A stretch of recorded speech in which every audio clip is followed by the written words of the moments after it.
Item ಯಾವುದೇ ಇರಲಿ try ಮಾಡಿ ಆಚಿ ಚಿಕನ್ ಮಸಾಲಾ. ಆಚಿ ಚಿಕನ್ ಮಸಾಲಾ. ರಾಜ್ಯದಲ್ಲಿ 2 ಕ್ಷೇತ್ರಗಳಿಗೆ ಉಪಚುನಾವಣೆ ಆಗ್ತಾ ಇದೆಯಲ್ಲ, 2 ಕ್ಷೇತ್ರಗಳನ್ನ ಗೆಲ್ಲಲೇಬೇಕು, ಆ ಮೂಲಕ ಆಡಳಿತ ವಿರೋಧಿ ಅಲೆ ಇದೆ ಅನ್ನೋದನ್ನ ತೋರಿಸಬೇಕು ಅನ್ನುವಂತಹ ವಿಚಾರವನ್ನ ಬಿಜೆಪಿ ಪ್ರಸ್ತಾಪ ಮಾಡ್ತಾ ಇದೆ. ಒನ್ಸ್ ಅಗೇನ್ BS ಯಡಿಯೂರಪ್ಪನವರು ಅಖಾಡಕ್ಕಂತೆ 2 ಕ್ಷೇತ್ರದ ಬೈ ಎಲೆಕ್ಷನ್ ಅಖಾಡಕ್ಕಿಳಿದಿದ್ದಾರೆ ರಾಜಾ ಹುಲಿ. ಬಿಜೆಪಿ ಅಭ್ಯರ್ಥಿಗಳ ನಾಮಿನೇಷನ್ ವೇಳೆ BS ಯಡಿಯೂರಪ್ಪನವರು ಕೂಡ ಭಾಗಿಯಾಗ್ತಾರೆ.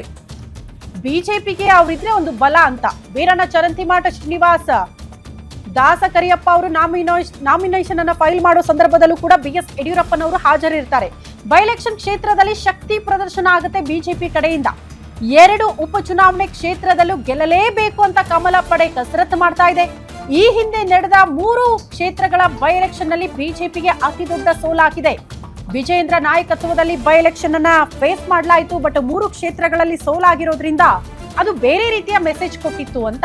ಹಾಗಾಗಿ ಈ ಬಾರಿ 2 ಕ್ಷೇತ್ರಗಳಲ್ಲಿ ಆಗಿರುವ ತಪ್ಪುಗಳು ಮರುಕಳಿಸಬಾರದು. BS ಯಡಿಯೂರಪ್ಪನವರ ಫೇಸ್ ಇದ್ರೆ ಬಿಜೆಪಿಗೆ ಒಂದು ಬಲ.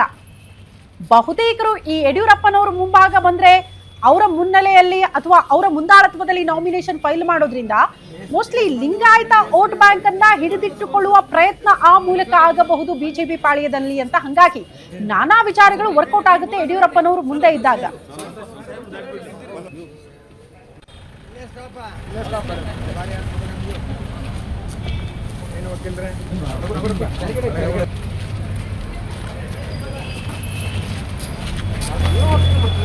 ಬಿಡ್ರಿ